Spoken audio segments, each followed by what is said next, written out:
Welcome back. 22 minutes before the top of the hour. Civic Society body, the Black Sash Trust, says that Social Development Minister Bathabile Dlamini's press briefing last night provided no clarity or new information and a way forward regarding the fate of millions of grant beneficiaries as the department's contract with Paymaster Services comes to an end at the end of this month. The organisation has made a plea that whatever is negotiated between CMS and government should not be harmful or exploitative to the millions of grant beneficiaries whose payment of administered by the South African Social Security Agency, that's SASSA.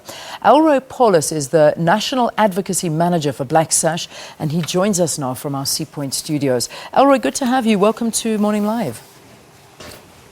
Good morning, Leanne. Thank you for having us again. So, Elroy, let's just go back to the beginning. Black Sash has actually gone to the Constitutional Court with regards to this matter. Take us back to when you got involved and why. Yeah, thank you, Leanne. So the phenomenon of disputed deductions from SASSA beneficiaries first manifested itself in late 2013. We had community partners from across South Africa working directly with SASSA beneficiaries, and ourselves working with some SASSA beneficiaries, started noticing deductions of airtime, electricity, loans that they never authorized. And then shortly after that, we made a plea and a request to engage with the minister about this. There was an engagement in February of 2014, and this is particularly after the Constitutional Court ruling of November 2013 ruled that that contract between Cash Paymaster Services, which is owned by Net1, was declared unconstitutional and invalid. And then there was a remedy shortly after that, provided in the judgment of 17th of April 2014. And that judgment required the tender to be re-advertised, and that process happened. On the 5th of November 2015, SASSA, after a process of re-tendering, informed the Constitutional Court that it has not appointed a new service provider, but rather went with the option of running the contract, which was invalid and unconstitutional, until the end of the contract period of 5 years, which now ends in a few days' time, 31 March 2017. And what has happened is that there was a suspension on the declaration of invalidity, and the Constitutional Court, having seen the report of SASSA around its insourcing plan, lifted the supervisory jurisdiction over that process.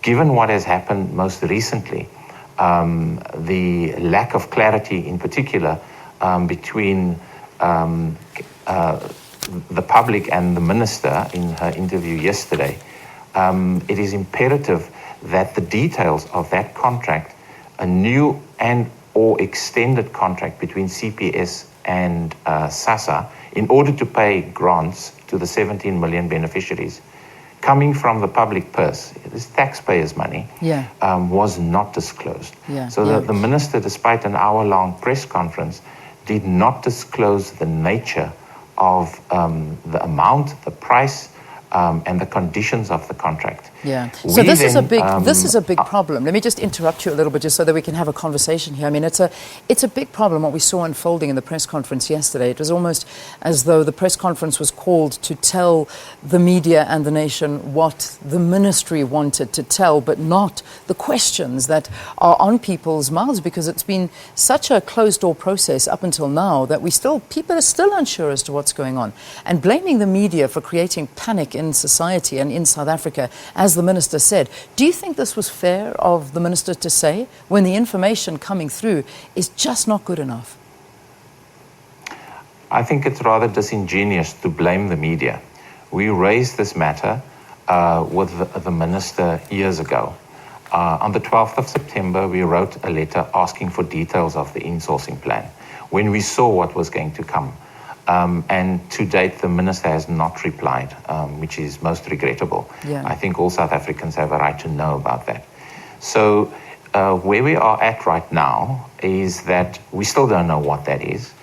And as the measure of last resort, we filed papers on the 28th of February to ask the court specifically for a few things. You mentioned it in the introduction, but I think it's important to say that in the public interest, Leanne, we are asking the court to ensure that there's no harm caused between when the contract between CPS and SASSA, if it's going to go ahead, causes no harm either to the grant system or to beneficiaries, that the information remains confidential and owned by SASSA, because there's a lot of critical personal data, ID numbers, fingerprints, that can be used to address our third plea to the court, and that is that information remains confidential and that it cannot be used to target beneficiaries for marketing purposes, which has been the reason the campaign started. Elroy, just final question very, very quickly. I mean, yesterday we heard Net1 going on a campaign basically saying that they have been awarded a contract for a further 2 years. This is coming from Net1, not from the department, saying that they are going to go on for another 2 years. They cannot give out the details